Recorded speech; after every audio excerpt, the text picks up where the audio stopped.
CMR shopping mall biggest festive ధమాకా గంటకు బహుమతులు గెలుచుకోండి. నమస్తే, నేను Keshav. Welcome to Suman TV.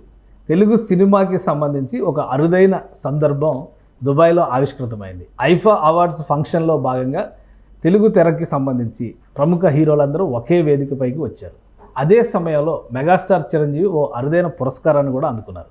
ఆ విశేషాలు ఏంటో తెలుసుకుందాం. మనతో పాటు చంద్ర శ్రీనివాస్ గారు ఉన్నారు, పొలిటికల్ అనలిస్ట్. చంద్ర శ్రీనివాస్ గారు నమస్కారం. నమస్కారం కేశవ్ గారు. ఈ ఐఫా అవార్డ్స్ ఏంటి, చిరంజీవి గారికి వచ్చినటువంటి పురస్కారం ఏంటి, మొత్తం ఇది ఈ మధ్య కాలంలో ఆయన గిన్నిస్ రికార్డు అందుకోవడం, పద్మవిభూషణ్, వరుసగా చూస్తే మళ్ళీ ఇప్పుడు ఇది ఒక పురస్కారం. ఏంటి ఈ విశేషం? డెఫినెట్గా ఆ ఇంట్లో ఇప్పుడు RRR ఆస్కార్ లెవెల్లో వెళ్ళిన కాడి నుంచి అంతా పండగలే, మెగా ఇంట. అటు పవన్ కళ్యాణ్ రాజకీయాల్లో సక్సెస్ అవ్వటం, గ్లోబల్ స్టార్గా రామ్ చరణ్ గారు ఎదగటం, ఆ తర్వాత ఈ రోజున మొన్న ఈ మధ్యనే పద్మవిభూషణ్ అవ్వటం. ప్రతి సన్నివేశంలో ప్రతి ఇదిలోనూ ఆయన పడిన కష్టం 46 సంవత్సరాల ఇండస్ట్రీ. ఇప్పుడు ఆయనకి ఇచ్చిన award outstanding achievement in Indian film industry 2024కి మీరు అన్నట్టు దుబాయ్లో international Indian film academy award 2024 ఇవ్వటం అనేది అది ఒక మైలురాయిగా ఆయన జీవితంలో మిగిలిపోతుంది. ఎందుకంటే ఆ సమావేశానికి అనేక భాషల నుంచి అనేక ప్రముఖ నటులు వచ్చారు. చాలా హేమాయమీల మధ్య జరిగిన దాంట్లో బాలకృష్ణ గారు ఒకవైపు, వెంకటేష్ గారు ఒకవైపు. ఆయనకు అవార్డులు చిరంజీవి గారికి కొత్త ఏం కాదు. కాకపోతే ఇప్పుడు వరకు కూడా మధ్యలో రాజకీయాల్లోకి వెళ్ళి మళ్ళా సినిమాల్లోకి వచ్చి ఇప్పటికీ సినిమాలు తీస్తా నేటి తరానికి పోటీగానే ఉన్నాడు ఆయన. డాన్సుల్లో కావచ్చు, యాక్షన్లో కావచ్చు, ఏదైనా కావచ్చు. మొన్నే డాన్స్లో గిన్నిస్ రికార్డ్ అందుకున్నారు, ఇప్పుడు మళ్ళీ అవుట్ స్టాండింగ్ అచీవ్మెంట్ అని చెప్పి ఇందులో అందుకున్నారు. అంతే కదా, 24,000 స్టెప్పులు ఇప్పటికీ ఎవరు వేయలేరు ఆయనతోటి అనేది అర్థమైపోయింది. ఆయనకి ఇప్పుడు 69 సంవత్సరాల వయసులో. ఏదైనా కానండి, ఒక స్ఫూర్తిగా చిరంజీవి గారు ఎదిగిన తీరు నేటి తరం హీరోలందరికీ కూడా ఒక ఇన్స్పిరేషనే. ఆయన నిన్నగాక మొన్న ఇక్కడ అవార్డు తీసుకోవడం, గిన్నిస్ బుక్ అవార్డు తీసుకున్న వెంటనే మళ్ళా అంతర్జాతీయ వేదికలో ఇండియా ఫిలిం ఇండస్ట్రీలోనే అవుట్ స్టాండింగ్ అవార్డు తీసుకోవడం అనేది చాలా గొప్ప విషయంగా మనం పరిగణించాలి. అనేక మంది నటులు ఉన్నారు. ఒకప్పుడు ఎన్టీ రామారావు గారు, అక్కినేని నాగేశ్వరరావు, రెండు కళ్ళు కృష్ణ గారు ఉండేవాళ్ళు. ఆ తర్వాత చిరంజీవి గారు ఈ ఇండస్ట్రీకి ఒక పెద్ద దిక్కుగా ఉండటమే కాకుండా 10 మందికి మార్గదర్శనం, అంటే ఒక అభిమాని సేవ చేయాలన్న ఆలోచన కూడా ఆయన నుంచి కలిగింది. ఏది తీసుకున్న ఒక సామాజిక హితవత్తంగా సన్నివేశాన్ని తీసుకొని సినిమాలు తీస్తున్నారు.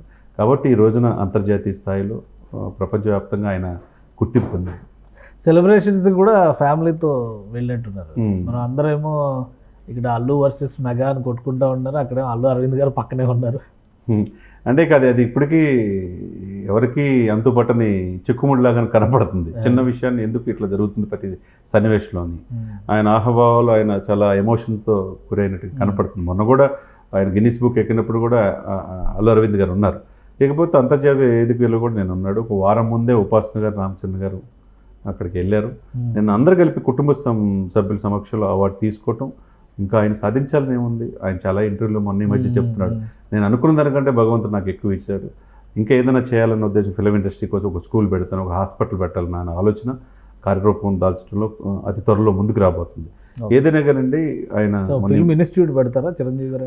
ఫిలిం ఇన్స్టిట్యూట్ ఒకటి పాలకొల్లు అనేది ఒకటి ఉంది. రెండోది ఇక్కడ మంచి కార్పొరేట్ హాస్పిటల్ ఒకటి పెట్టాలని, దాంతోపాటు స్కూల్ అక్కడ పిల్లలు చదువుకోవడానికి మంచి ఇప్పుడున్న ఇదిలో టెక్నాలజీని అందిపుచ్చుకునే విధంగా ఆ స్కూల్ కూడా పిల్లలకు అందుబాటులో ఉండేట్టుగా ఈ రెండు పెట్టాలని ఆయన డ్రీము. ఒకవైపు బ్లడ్ బ్యాంకు, ఐ బ్యాంక్ ద్వారా ఆయన అందుకోవాల్సిన కూడా రీచ్ అయ్యాడు, అందరికీ ఒక సేవ చేయాలనే ఆలోచన కలగజేశాడు.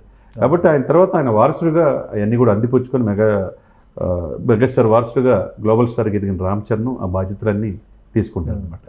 ఇంకోటి, ఇప్పుడు తెలుగు సినిమా పరిశ్రమకు సంబంధించి ఒక 4 స్తంభాలు అన్నట్టుగా ఫీల్ అవుతారు. చిరంజీవి గారు, బాలకృష్ణ గారు, అలానే వెంకటేష్ గారు, ముగ్గురు ఒకే వేదిక పైకి వచ్చారు ఈ ఈవెంట్లో. అది ఎలా నాగార్జున గారు మిస్ అయ్యారు, బహుశా ఆయన బిగ్ బాస్ బిజీలో ఉన్నాడు. ఆయన బిజీలో ఉన్నాడు. రేపు ఎడిదిరికి ఇంకొక అవార్డు ఉంది, మీరు మర్చిపోయారు కేశవ్ గారు. నెక్స్ట్ మంత్లో అక్కినేని నాగేశ్వరరావు గారు అవార్డు కూడా చిరంజీవి గారికి ఇచ్చేస్తున్నారు. ఆయన కూడా ఆయన ముందు కమిట్మెంట్ కాబట్టి బిగ్ బాస్ ఆయన వెళ్ళి ఉండకపోవచ్చు. అయితే వెంకటేష్ వీళ్ళంతా సమకాలికులు కదా. వీళ్ళందరిలో 50 years పూర్తి చేసుకుంది బాలనటుడిగా ఎన్టీ రామారావు గారు ఉన్నప్పుడు బాలనటుడిగా నటించారు కాబట్టి ముందు బాలకృష్ణ గారు. ఆ తర్వాత ఇప్పుడు చిరంజీవి గారు 2-3 yearsలో చిరంజీవి గారు డెఫినెట్గా ఆయన కూడా అది రీచ్ అవ్వాలని మనం మనస్ఫూర్తి కోరుకోవాలి. ఆయన కూడా ఆయురారోగ్యాలు ఉండాలని మనం చూసాం, మనం కూడా బాగోపోయినా కానీ అవార్డు తీసుకోవడానికి 50 years సెలబ్రేషన్స్ వరకు ఆయన డాన్సింగ్ స్టార్ గానే ఉన్నారు. డెఫినెట్గా ఉంటాడు. ఆయన అలరించాలి. ఆవాల గోపాలన్ని కూడా ఆయన అలరించగలరు. నిండు నూరేళ్ళు ఆయన ఆరోగ్యాలతో ఉండాలని మనం మనస్ఫూర్తి.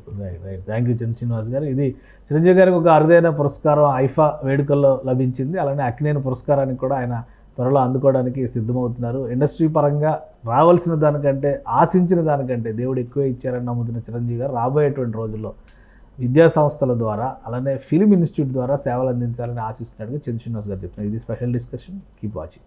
సుమన్ టీవీలో మీ పర్సనల్ అండ్ బిజినెస్ ప్రమోషన్స్ కోసం కింది నెంబర్కి కాంటాక్ట్ చేయండి.